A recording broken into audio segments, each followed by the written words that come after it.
Hey Norm, hope you are good. Just wanted to send you a task for tomorrow. Blake and I probably aren't going to be on much tomorrow. It's public holiday here in Australia, so I'll be online in the morning, but most of the afternoon. So I'll just give you a couple of tasks now.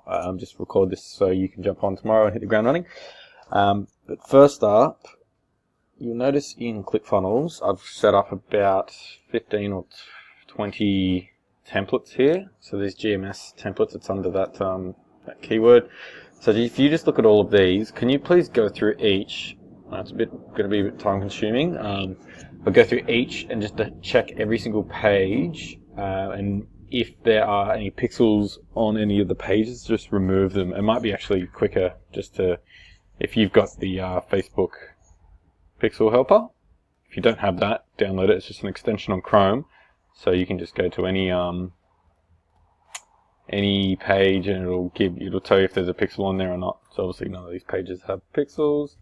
There you go. See, so there's a pixel on this page here. So download that, and this might just make your life a bit easier. So you can just open up the funnel. You can just view each individual step in the funnel.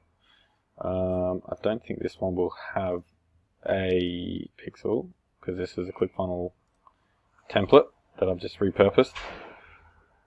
But can you go through and just check if there's any pixels? That'll be the quickest way. Just open each individual page and just test. If there's none, that's all good. But if there are, just jump in and remove it. So just do that. That can be the first thing. And I'll create another video.